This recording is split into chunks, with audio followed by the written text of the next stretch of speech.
his theological friends, and all of a sudden all of them are hanging out together and they have nothing to lose anymore.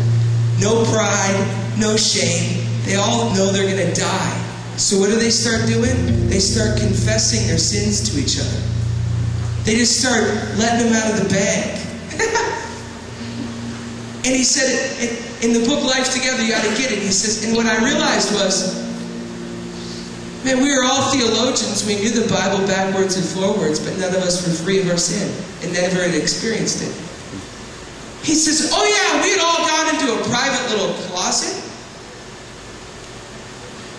and kind of felt like we appeased the God, so to speak, by feeling guilty for what we had done. And so we all went into our closet, felt bad for a couple weeks, but we never got free. And the reason we never got free is because God never said that we'd get free by telling him that we're a sinner. He already knows you're a sinner. That's why he sent his son. He wants you to tell somebody else. He wants you to tell your neighbor. He wants you to get out with it. He wants you to let your church people know. I'm not talking about, oh yeah, well I was once a sinner 35 years ago and I was really bad. And there's my testimony. And maybe one day you can all be like me. Some righteous dude. He's talking about get out with it. Get out with it and be honest about who you really are. Are you willing to disregard the shame? To get real about who you really are? Well, deep down inside you and me, there's a lot of stuff.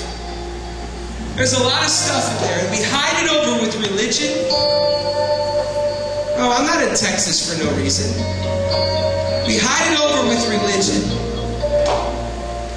We hide it over with a face, a mask. You know, you get religious, and after 30 years of Christianity, you got so much sin in your life. But, you know what I mean? You've been a Christian so long you forgot you were a sinner. But you're more of a sinner than you were when you first became a Christian. But you got that veil over your face. That's right. And you're not really free. And the Spirit of the Lord is there is freedom. We look into each other's faces as into a mirror because we're just like Moses, but we're not like Jesus. And we have no hope because we're not living like Jesus, who disregarded the shame and came down and let everybody call him a drunkard or whatever they wanted to call him. But he knew he was really free, and he was bringing something for an entire generation of people and generations to come, just living according to his Father's will. And it didn't matter if they called him a drunkard, because he wasn't. Now I'd rather be called a drunkard if I wasn't than be called holy if I'm really a drunkard. How about you? Because the moment you get out with your drunkenness, it's over for the drunkenness and you're free. Amen. The moment you get out with your depression, that thing has no power over you. It's over. But it'll never be over as long as you sit back and hold on to the veil that's over your face, and the glory is faded years ago like with Moses, but you want the people to still think it's there.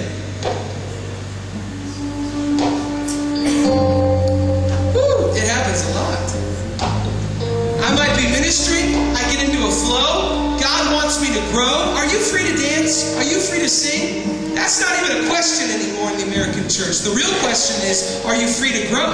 That's right. Do you really feel like you can grow? Because if you grow, you're going to change. And if you change, somebody might not like what you're changing into. And somebody might lose control over that thing that you had grown into that they really own now. And all of a sudden you grow outside of their parameter of being able to control you anymore. Because you've grown into a new person. We don't want you to grow. I know what this is like. You know what it's like. Some of you aren't parents, but some of you are in this room.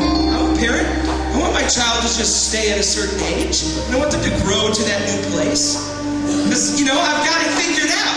5 and 3. You know what I mean? 5 and 3. I know 5 and 3. I've got it figured out now. Okay, I've got this figured out. And then they change on you the next minute, and then you've got to learn all over again. It's a beautiful thing. These attachments, though, that are deep inside of us, God wants to set us free. He wants to get us on our journey. So Paul says, hey, we're not like Moses, who was afraid to unveil himself for fear that the people would see the fading glory. The beauty of fading glory is God's about ready to enter you into new glory, to new places, to something fresh and beautiful. The beauty of confessing your sin is God's healing.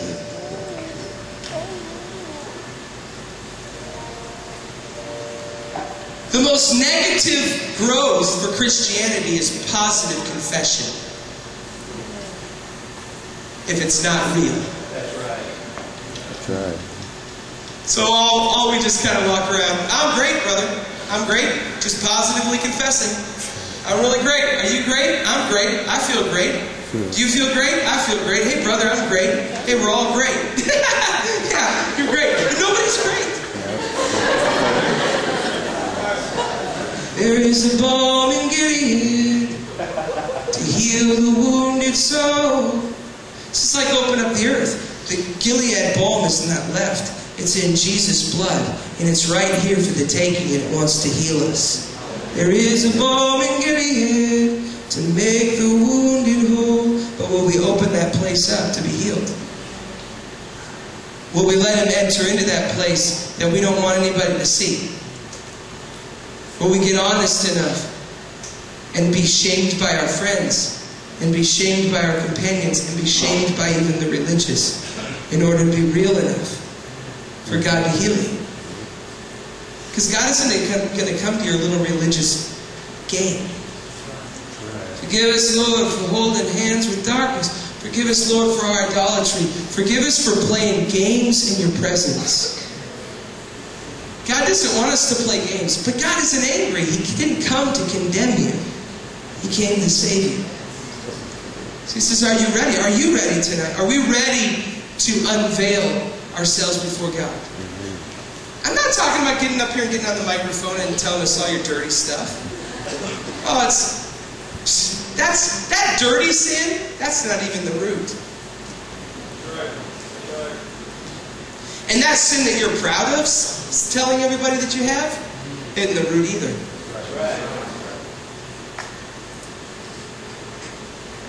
And that bondage that you know about isn't it.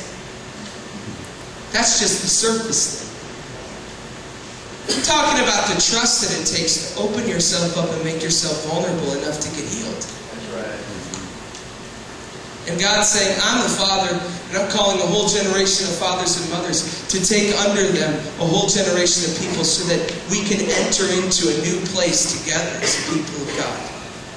The reality of the kingdom right here among us. We don't have to be afraid anymore. We don't have to be afraid to show our weakness, because it's in our weakness that God is made perfectly strong. We don't have to be afraid to show that side of us. The world would say, don't show that side of you. Show the strong side of you. And God says, show the weak side of you, and I will make you strong. Yeah. So, I want you to just close your eyes, and I want you to think about attachments for a second that you're holding on to. Afraid to let that thing go, that place that you're attached to, so you can't enter into the new place that God has for you.